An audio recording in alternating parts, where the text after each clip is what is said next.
Thanks for being here. Staring into the abyss, dark side of crime fighting, security, professional intelligence.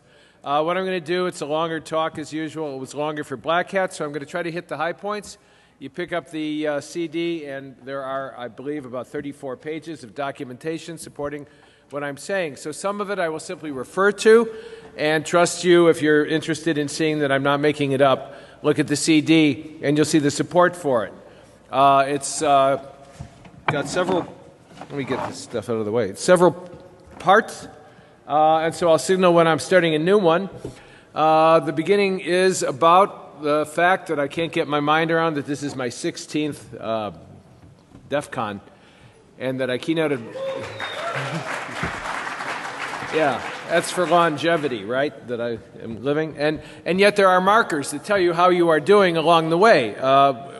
Within the first couple, London Sunday Telegraph had a piece on something I'd said, and it's referred to me as a father figure for online culture. I thought that was cool. And then about a decade later, some hackers said, you know, you really ought to change that to a grandfather figure for online culture. And then, and then last year, during my talk, someone tweeted, "You may think Richard Thiem is just a deranged old man wandering about the con, but he does actually have something worthwhile to say." And those of you who are young and are amused by this story, just know that this too will be the dots of your trajectory, which will inevitably project into the future you cannot even imagine as your chemistry changes. But keep in mind that what chemicals take away, chemicals can put back. There is... Blessed be the names of those chemicals. Okay, so ideally, as we follow this trajectory over 20 years at DEFCON, or 19, we have a greater sophistication, greater sense of nuance, greater sense of the grayness of all things. We hear about gray hat hackers as if they're one of three. Let me tell you the real definitions. A black hat hacker translates into a hacker, right? A gray hat hacker is a hacker who knows when it's appropriate to fudge the truth. A white hat hacker is a hacker who put the truth down somewhere and doesn't remember where they put it. It's all gray. It is all gray hat hacking, because hacking and computer science and computer technology and infosec is a subsection of society, and society is all gray, and the longer you live, the grayer it gets, and the more the blacks and whites dissolve into the irreducible middle. This talk is not like many of them are, the useful talks, the practical talks, the talks that tell you 3 things you can do on Monday morning when you get back to work. What I'm trying to illuminate with this is the fuzzier or grayer landscape of our professional and personal lives, and as we grow older, we see they are very much the same for a well-integrated human.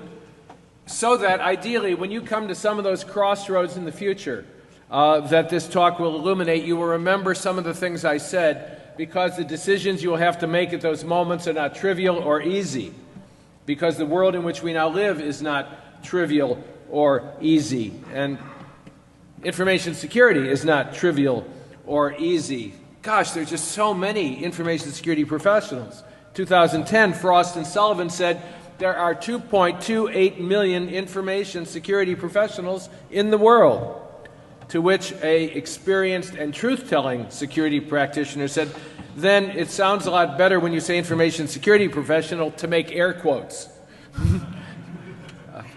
Because that's not what they all are. We're all in this together, all hackers, all hacking is gray hat, and nevertheless, as an industry, which is really what is still this is still about. Black Hat, it's really about that. The industry, like all industries, has developed a narrative which is self-serving. It defines the view of reality which is permissible to speak. It defines the paradigm. And when you define the paradigm up front, you don't have to worry about the answers, because you're determining the very questions that can be asked.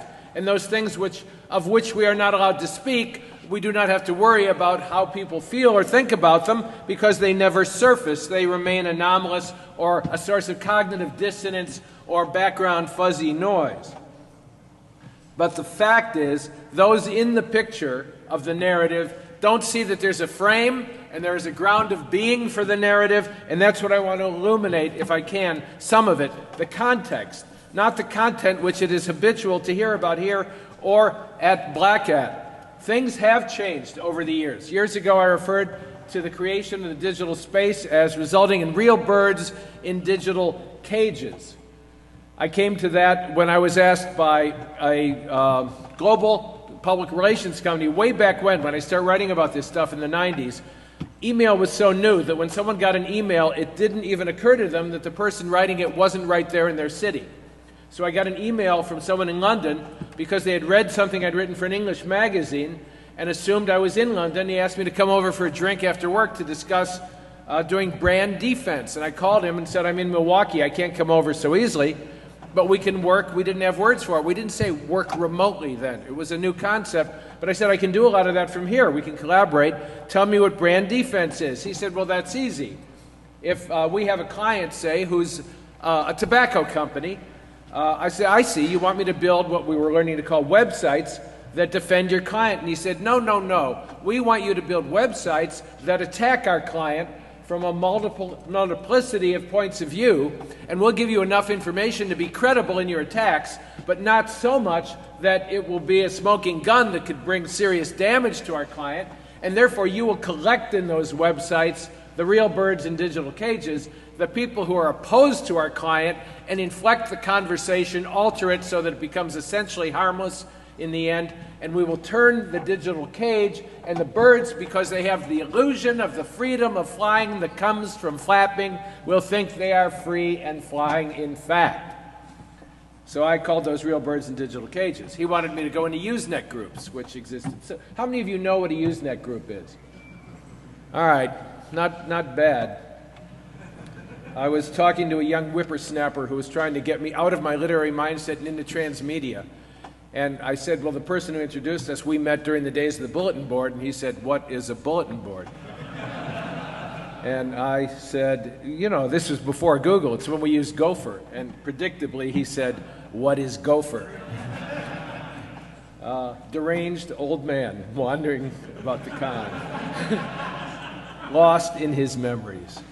So he wanted me to go into Usenet groups using what we didn't yet call NIMS to create false personas. We didn't call them screen presences, and inflect the conversation so if it got too sticky or close to something that would be damaging, kill the cat, or set fire to the curtains, or do something that will distract people from what they're thinking. You probably recognize this now as the real world in which we live, the virtually inflected world in which people project themselves into virtual spaces because we evolved to be trusting of our senses, and so we think that what we see is what's there. And the bottom line of everything I speak about and write about is that nothing is what it seems. It really, really isn't. This is not a conspiracy theory. This is just what's so. Nothing is what it seems. It's what's so. It's also so what. So that's not news. Well, now, instead of digital birds in real cages, with the advent of social media, what we really have are real flocks of birds in digital cages. And in addition to the illusion of the freedom of flying, because when we look up or down or to either side, we see other wings flapping, we have the illusion of security because we're part of the herd. We're part of the hump, of the humplings, the bell curve, a word I think I created. The hump of the bell curve, you know, there's like 10% up front. Those are the masters of society who create environments and realities for us. And we're the 80% in the hump of the bell curve, humping along. Humplings hump. That's what they know how to do. And then there's 10% at the end that are the dregs.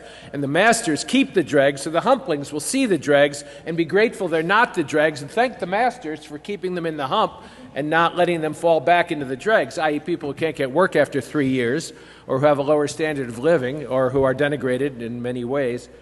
And then everybody is happy except the dregs, but they serve a larger societal purpose by making the rest happy. So if you deconstruct their unhappiness, they too are happy. They just don't know it, so they get violent, you know. At any rate, providing that hump, providing that herd, providing that flock of illusory digital wings provides not only the illusion of freedom, but the illusion of security. And as the bigger and bigger cage turns, because we are part of a flock, we cannot even see the edges of the cage so far as that parallel universe from us. In other words, we are all assimilated. We cannot help being assimilated into the organizational structures or the larger cultural entities of which we become a part. Margaret Mead, great anthropologist, said years ago that it takes her a full year to learn again what she learns in 1 week when she enters a new culture. And the reason is when you come in new, you see it with beginner's eyes, as the Buddhists say. You see it fresh. You see that the cues you are used to responding to aren't there, but there are different cues, and you see it clearly, like the Terminator at the moon, over against the light and the darkness. You see the rills and the mountains of the cultural norms and behaviors in a different way. But after a week or so, she already unconsciously was assimilated into the culture to a degree that undermined her objectivity and ability to see, and it took longer and longer and longer to see more and more. And therefore, we go by the known but unwritten rules. You know that. In any organization, some of you belong to them, there are 4 kinds of rules. There's known and written, which are the manual they give you when you're hired and have to go through some organizational orientation. And they're known for a moment as you leaf through them, and then they go on the shelf and they become written but unknown over time because you never consult them again. There are also unknown and unwritten, which are the deep cultural structures of our lives, the 98% of us that evolved and of which we are unconscious. So we don't have to worry about those, but the ones that govern the organizational life are the known but unwritten rules. And anybody who succeeds in anything is pretty good at picking up on and intuiting what are the known and unwritten rules and obeying them in order to advance in the organization and keep sustenance and livelihood alive. A friend of mine who's a cop and is also a Roman Catholic. This is not meant to denigrate the Roman Catholic Church and all its illustrious history.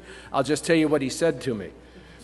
He's a cop and he's a Catholic. He said, you know, my church and my police life work the same way. When you're a rookie, you know, you're watched. And as the dirty money comes through and the drug money doesn't all go back to the station and some of the coke gets bled off, or you go into an alley and you beat the living, you beat somebody, and you're standing there waiting for your partners to finish kicking him into unconsciousness, they watch what you do. And if you're okay, you don't do anything. And the word goes around real quickly, you're okay, you're one of us.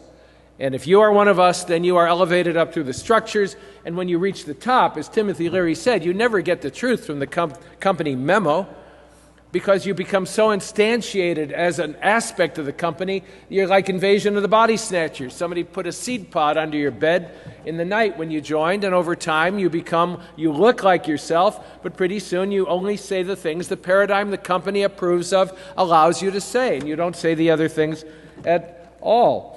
And so you become part of the Borg. And so my friend the cop said, that's who makes captain. You don't make captain if you don't protect the institutional life of the structure that advanced you and which you have by that point so internalized that you are it, like you become bishop.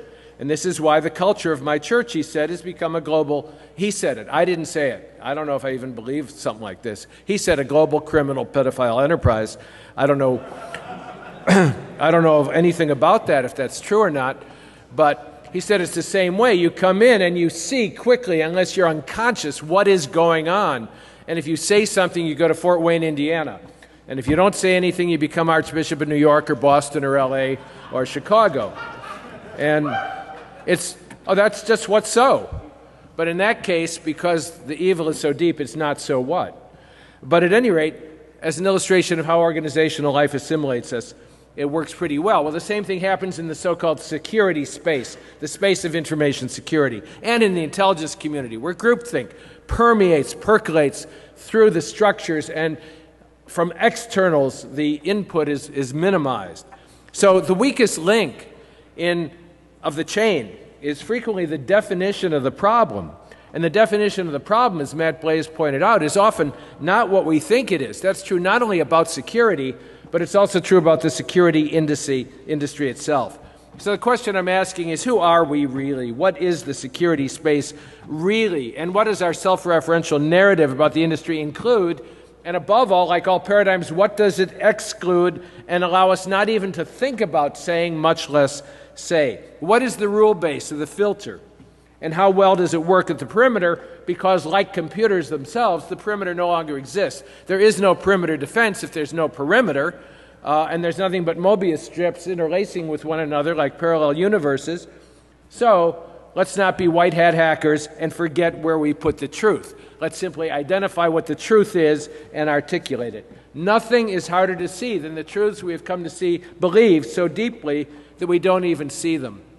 Because our narratives become self-referential, they're bounded by mutual self-interest, and they are characterized by a heavy dose of groupthink. Beliefs are fine. Beliefs are good. They're useful. Just don't believe in your beliefs. Just hold them lightly. True of all beliefs. Notice, oh, that's something I believe, and then let it go. Because we know now from neuroscience that we make decisions prior to inventing the reasons we say we do them. The decisions take place unconsciously, they manifest, and then we say the reason I did that, and it's always, as Nietzsche said, in the war between pride and humility. That's why autobiography is never trustworthy. Pride always wins. So how do you change the paradigm? Well, once when I was in the church, I was in a leadership project in which we were discussing new paradigms for clerical leadership in the Episcopal Church. And after we brought in all the people from Silicon Valley and all the think tank people, somebody had money and funded this. And the second year of a 3-year project, I was sitting there listening to the gabble of all these what we called cardinal rectors, big churches. You know, I mean, if you play it right, you can do okay. You know, I was sitting in $1 million rectory in Hawaii, tending my parish. My wife had a sign made that said the pastor is in with an arrow pointing to the beach blanket. And we're sitting in $1 million house, and that's when you realize you came to do good, and you did well. You know.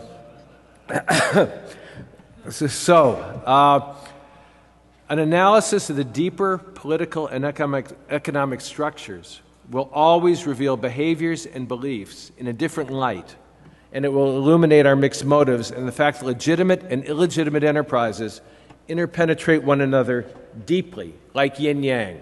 You know, there's black and white, and they interpenetrate, and the white becomes a little gray, and the black becomes a little white.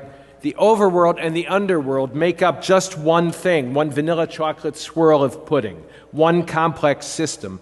And this also has a serious impact on security and intelligent practitioners, on our psyches, on our relationships, and our lives when we refuse to face the dark side of what it is we do and its impact on us. Then it has even more impact on us, because the more you push it down, the harder it pushes back. Beware, Nietzsche said, lest you stare into the abyss. As you stare into the abyss, lest it stares into you. Cognitive dissonance is always present, and it can lead to serious stress. But if you become conscious of it and work at resolving it, or at least managing the contradictions in your life, it seems to work a little better. What is the goal of becoming conscious? A friend shared a story about an intelligence practitioner who, as a result of someone he had recruited in another country as an agent, the person was discovered, outed, tortured to death, died horrifically. The person who had recruited him, our guy, was struck by it, burdened by it. He started drinking heavily. They had to take his clearances away for a while, put him on a different desk, and send him to a therapist. And I said, but where's the therapist? Well, the therapist is cleared by the agency, therefore assimilated into the culture of the agency. And I said, what is the goal of therapy? The goal of therapy, the answer came back clearly, is to get the guy back into shape, to go back to the original desk and do the work again, which got him into trouble, psychologically speaking, in the first place. I said, well, that's not what I did counseling for 20 years. When I did counseling, the goal was to enhance someone's ability to see the darkness in their own life, see all the contradictions, integrate them into a bigger self, and transcend with wholeness and integrity what they thought had been a burden. And he said, that's not our goal. Our goal is for the guy to get back to work. We're not concerned with wholeness and integrity. And I said, so what happens if he can kind of work, but you're not sure if it all took? He said, then we watch him very, very, very carefully. Well, it has an effect on us. In the days before it became public, I was talking to people who were tortured, and I was talking to people who did the torturing. It started to affect me to listen to their stories. Listening to someone who did torturing talk about, for example, the Uzbeks. You ever work with the Uzbeks? He said it was a novelty when we told the Uzbeks that one of the purposes of torture was to get information. You got it? They didn't know that. They thought it was just something we do. And I was telling that to someone who'd been doing interrogation seriously and well for 17 years, and he said, The Uzbeks, my God, you ever work with the Turks? By which he meant that all they want is a confession. There doesn't have to be a perp, there doesn't have to be a crime. There's a piece of paper, sign it. Oh, you don't want to sign it? That's the way it is. Listening to their stories, oops deaths. The story of medical practitioners, doctors, falsifying death certificates when someone said, oops, lost him, heart attack. Oops deaths. And then used the information they gained from each instance of torture to advance the ability to do torture well the next time. This is medical experimentation on human beings, which was prohibited by Nuremberg, but is practiced. Waterboarding is a red herring.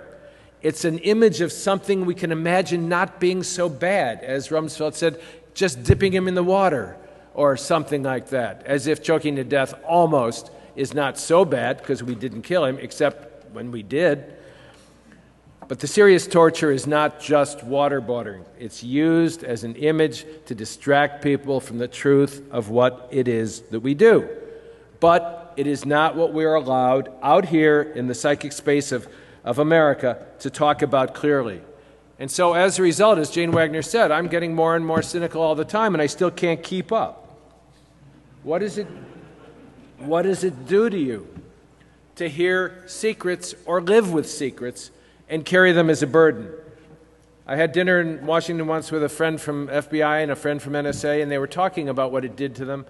And one of them said, imagine if you're listening to terrorists slit the throats of people in real time, you're hearing the horror, and you go home at night and your wife says, how was your day? And all you were allowed to say was, fine, dear. It was fine. So one of the impacts of the dark side is secondary trauma. A therapist told me to read about trauma when I tried to engage her, a bioethicist, in a project to look at torture at least before it was in the public domain. And of course they wouldn't, because it would jeopardize their professional positions. So I read about trauma and what it did to you, and I went back and I said, I've read all the sequelae of trauma that are predictable. And she said, you know, I wanted you to read that. And I said, sure, because I'm dealing with people who are traumatized. And she said, anything else? And I said, no, because when you're in it, you can't see it. And she said, you're showing all the symptoms of secondary trauma. My wife said, I could have told you that a year ago, but she was my wife. So, you know, you listen, but you don't listen.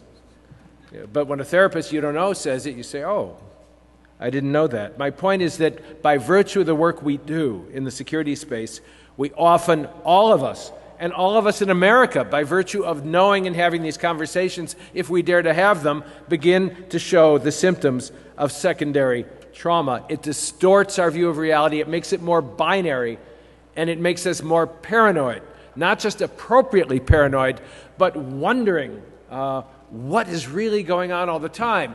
And then when they call you a conspiracy theorist for wondering, it makes it even worse because you're not allowed to evolve a conversation, civil discourse about the truth in order to know what it is, because the one thing that holds true is it does set you free to tell the truth and to know the truth and integrate it into your life. So hopefully this analysis will make us think twice before we use the buzzwords and jargon of our profession, words like security itself and defense, like when they changed the Department of War to the Department of Defense before going into 150 countries with a military presence as we have now, or words like terrorism or cyber war, words which are weasel words designed to create a paradigm which we unthinkingly articulate and in which we unthinkingly live. One example of what it does to us is this article which appeared on Dark Reading. Security pros may be ready to crack under growing pressure. Faced with securing personal devices and a growing base of threats, security pros feel overwhelmed, ISC2 survey reports. What it is about is the fact that when you're doing a job that you know can't be done, it causes not only trauma, but it breaks down your ability to function effectively. It reminded me of the story in John Hersey's Hiroshima. After the blast, there was a flash of light, and a doctor noticed 2-3 people coming into the office, their arms peeling and bleeding and burned, and he started to treat them as he would anyone who came into the office with those symptoms. But when he turned around, there were 5 or 10 more, and he tried to treat them, but then there were 20 more and 30 more, and he looked out the window, and hundreds were streaming down the street, burned and bleeding toward his office. And he was reduced to someone who could only go from one to the other, saying, "They're there. They're there. They're there." The security industry. They're there. It'll be okay. They're there. But is it in fact implementing in the meantime the structures of security that will give security, or is it simply carrying out the de facto commission, which now the intelligence community itself has become commissioned to do, not by any state because they're dissolving as the boundaries around them dissolve, but by the fact of their lives in the trenches, where they exchange information with one another in an effort like a thermostat to maintain some kind of equilibrium in the global body politic, so that chaos, which is always threatening to break out at any bubble or aperture, will not break out. The bottom line of the security world is to be able to assure people that the world in which they wake up tomorrow will be pretty much like the world in which they went to sleep. That's a different commission than creating, implementing, and sustaining security. So, hence the title, "Whoever battles monsters should take care not to become a monster too." You stare long enough into the abyss will stare right back at you. Or the way the sign put it at Sandia National Labs, "Do not look directly into the laser beam with your remaining eye."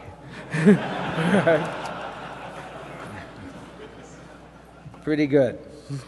Okay, so security has a context, and what I want to do is turn a little context into content and illuminate the slightly bigger box into which we say we're going when we're going out of the box.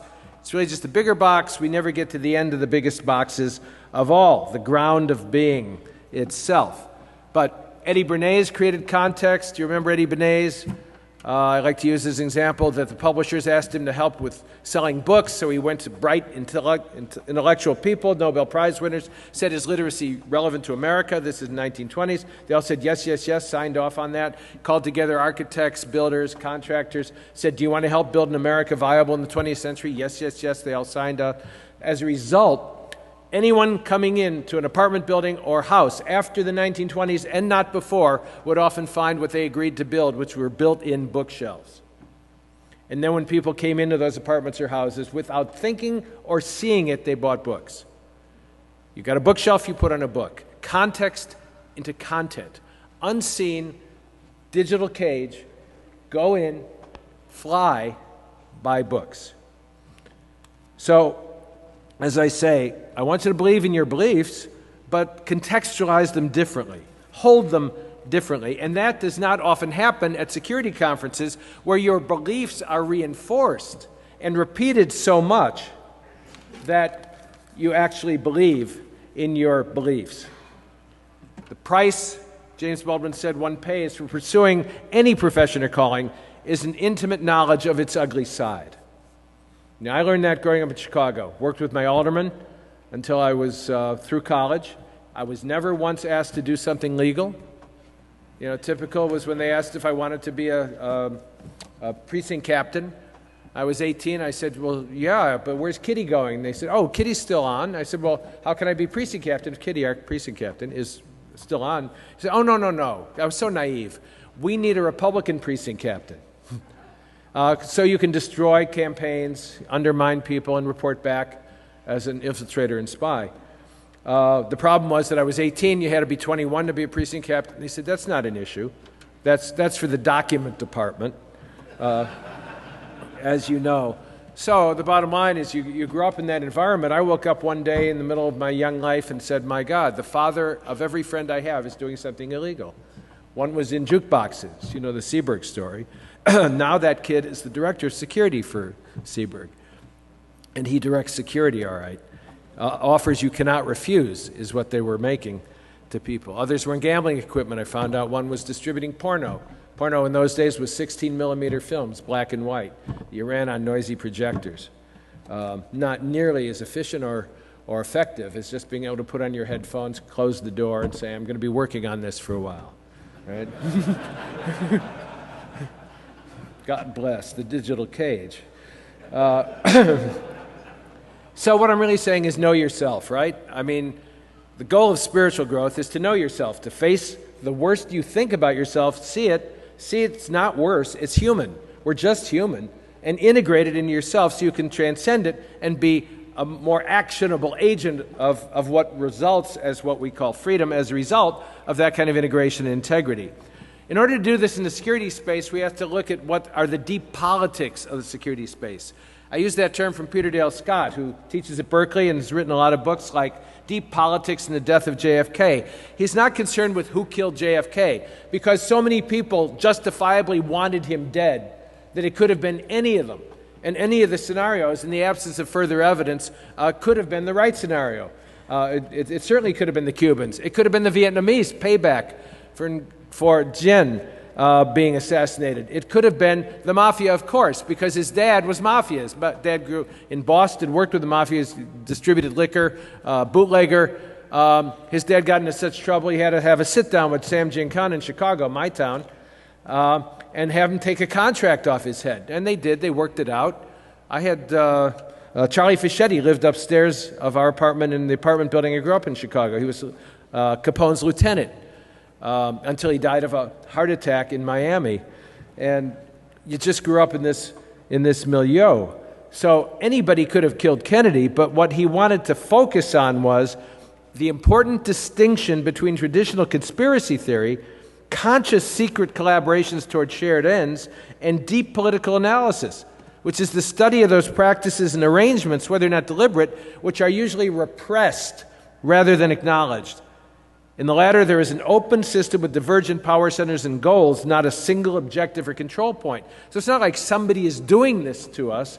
It's that there's a convergence of mutual self-interest and an unwillingness to acknowledge the truth, for example, of the security industry and what it does. It's kind of like a guy, when I was working on a project on intelligence and ethics with some people, and I talked to a guy in the Navy. He said, we have a moral code. Don't lie, don't cheat, don't steal. We don't say don't kill, because the only reason we exist is to kill.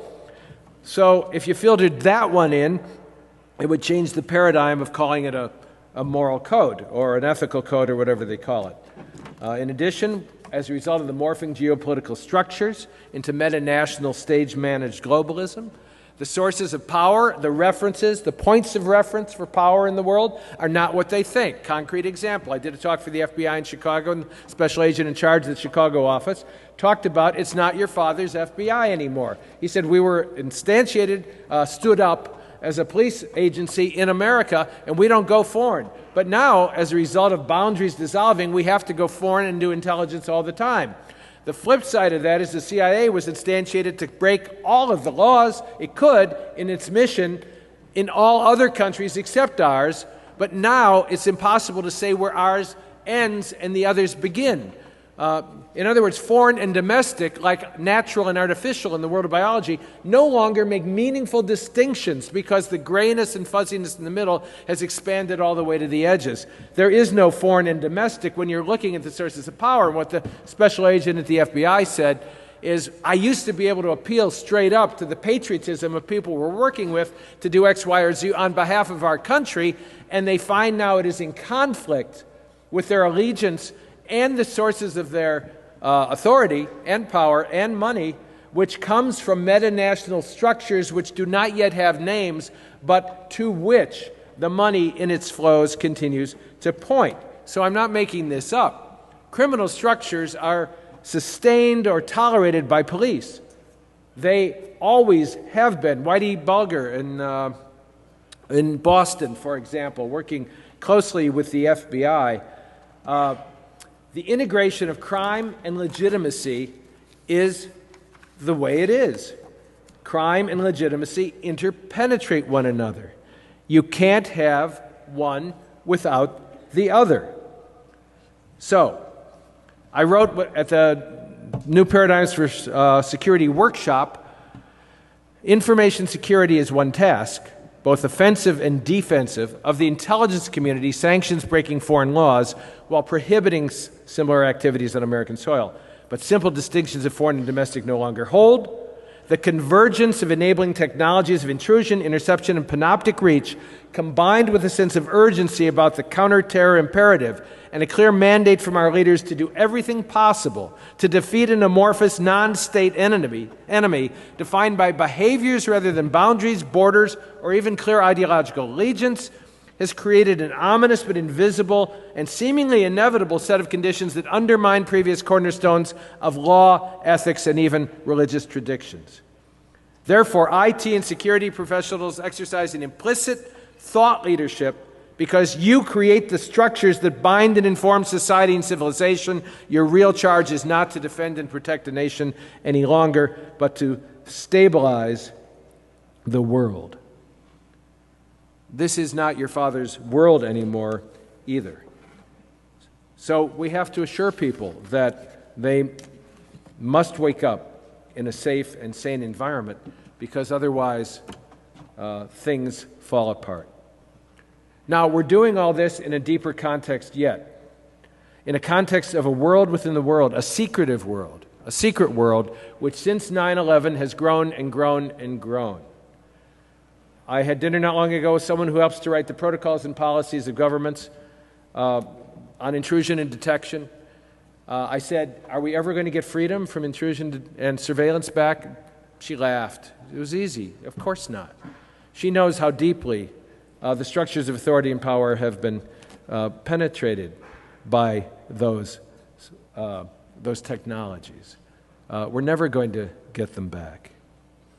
In the Washington Post, Dana Priest wrote, the top secret world the government created in response to the terrorist attacks of September 11th has become so large, so unwieldy, and so secretive that no one knows how much it costs, how many people it employs, how many programs exist within it, or exactly how many agencies do the same work. There are 1,270 government organizations and 1,900 private companies on programs related to counterterror, homeland security, and intelligence in over 10,000 locations across the country.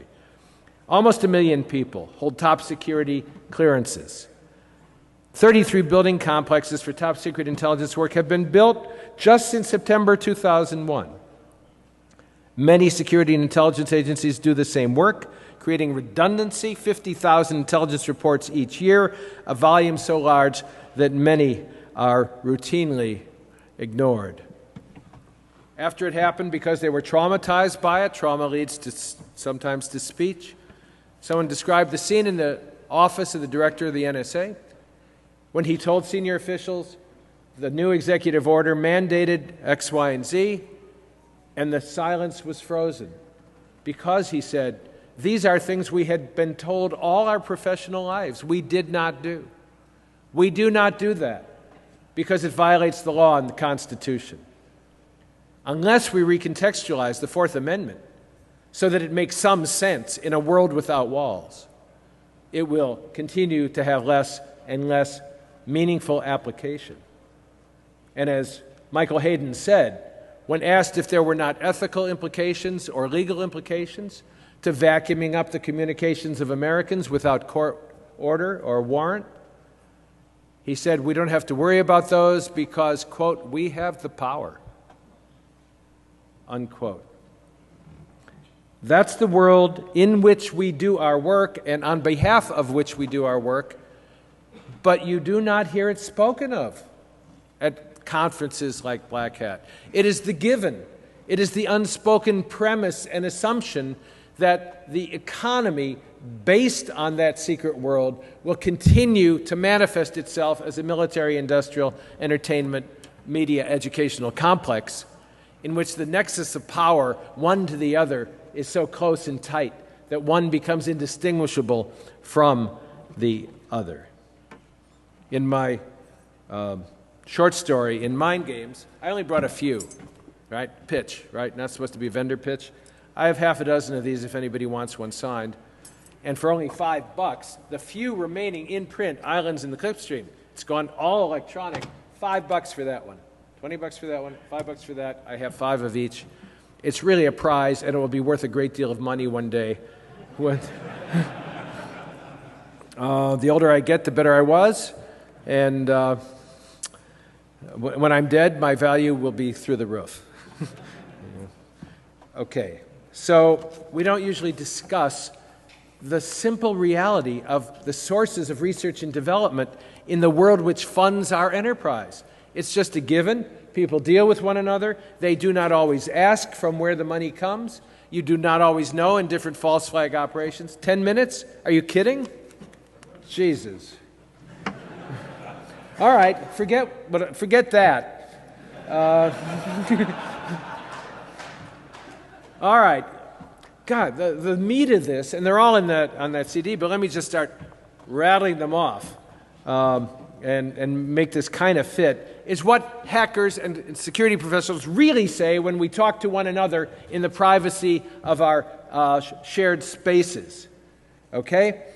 One stood at the vendor space at Black Hat last year with me and looked out at the sea of booths and the beach bunnies and the booth bunnies, and all the swag, the chocolates and the pens and the glowing lighted balls, and said, do you know, not one of these people can deliver on the promise they make, which is to secure the enterprise. Not one of these people can deliver on their promise.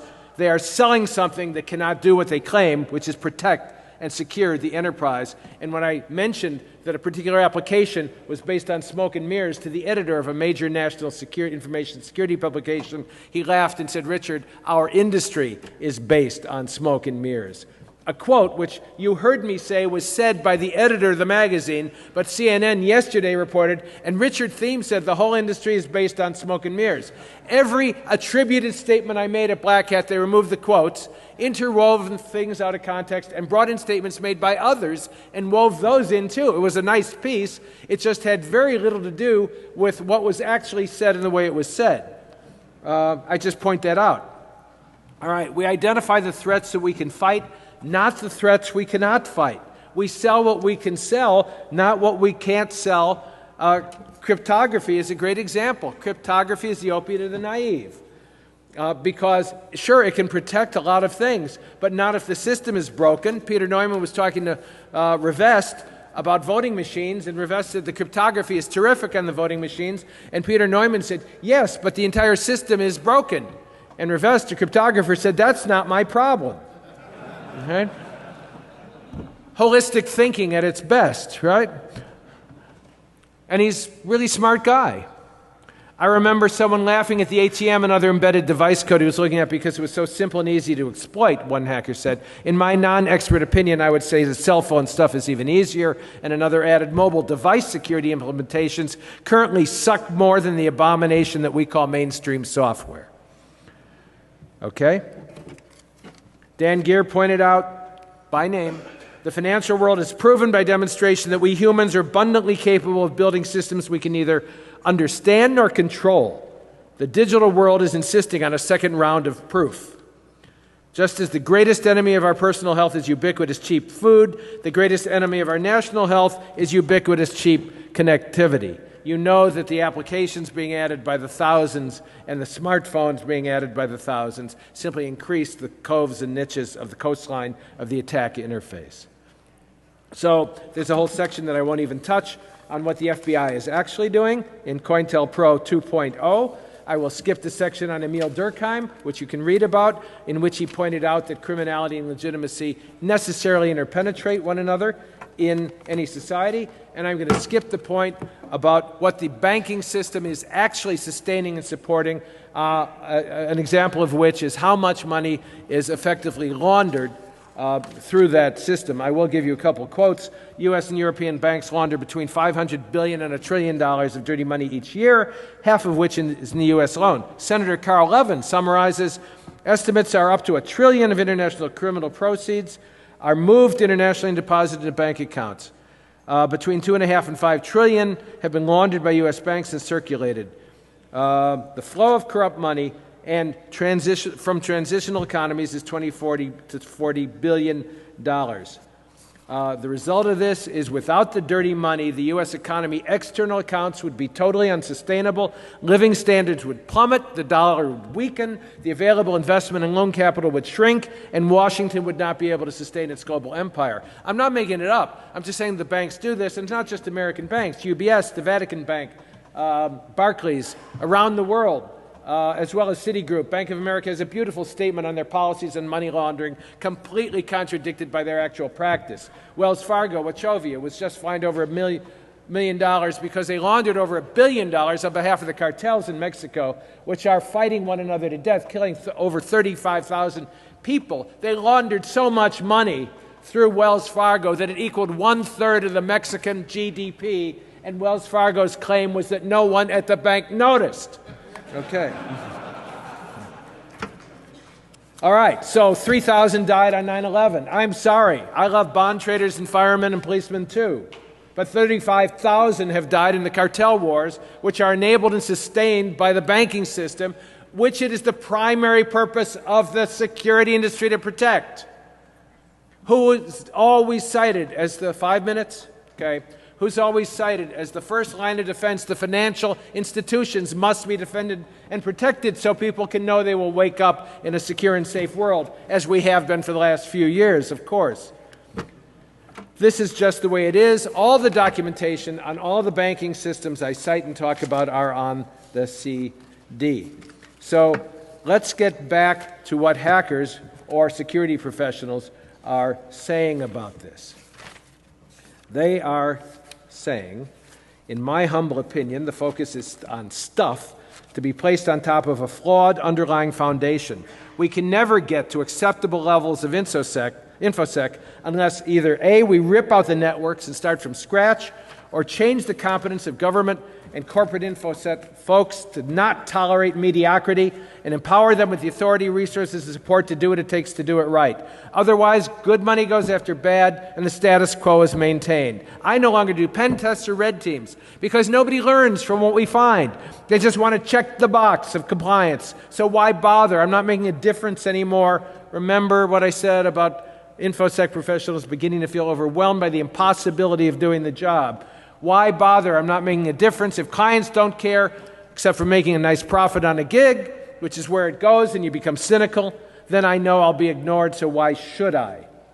Another said the problem is to tell the truth, you have to, 1, not be a vendor, and 2, be willing to spill the beans on getting owned. There are very few people willing to get up and say, I work security. My job is to prevent intrusions. We get owned a lot, so I kind of fail at my job. Sometimes it is really, really bad, and here's how we deal with it. In other words, manage the risk so people can wake up feeling, oh yes, this or that happened, RSA, etc., whatever. Even when we do our jobs right, we're going to get owned. The real challenge is get business leaders to accept that reality and let us redirect funding to programs that help companies deal with it. Attacks are simple. Defense is hard.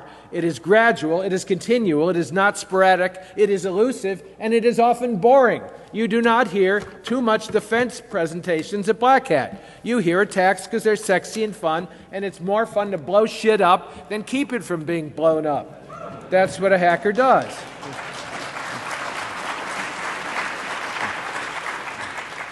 I understand that what I'm articulating is not popular. A disciple of Gandhi said, even those of us who loved him rejoiced when he was assassinated because his presence was a constant upward call to be more than we were, and it was a real, he didn't say it this way in Urdu, he said it was a pain in the ass, but that's what he meant.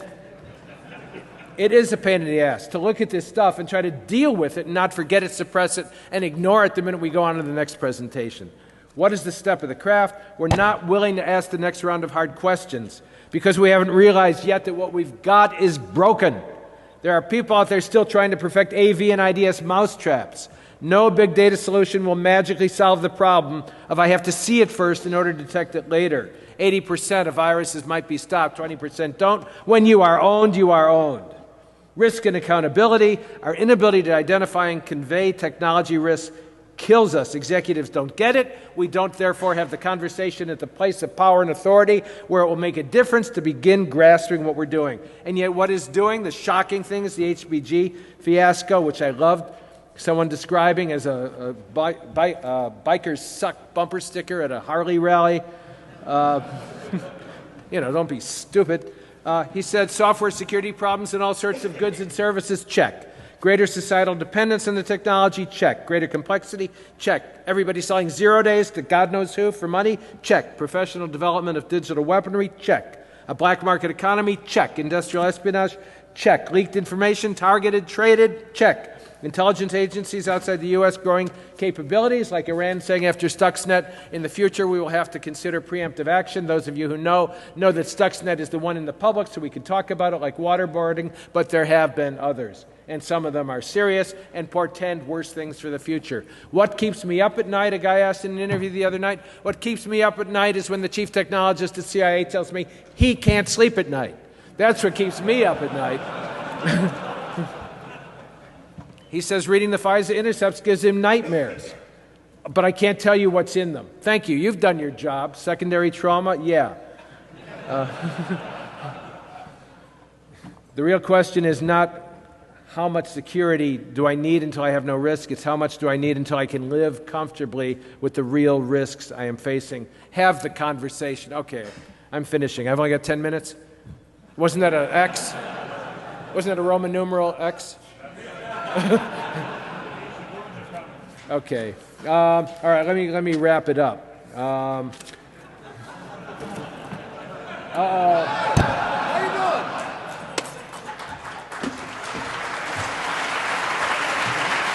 you doing? No, I'm the next speaker. Oh, you're the next speaker. Let me just wrap it up by saying build networks with the people who are really your friends. Let me tell you how I knew who they are. The guy came up to me about a few years ago when I had too much to say for a change, and the people were saying cut. And the guy who does the audio, this is cut, but the guy who does the audio said, because he'd read my book and loved it, he said, there are two people I won't cut, Martin Luther King Jr., he's dead, and you.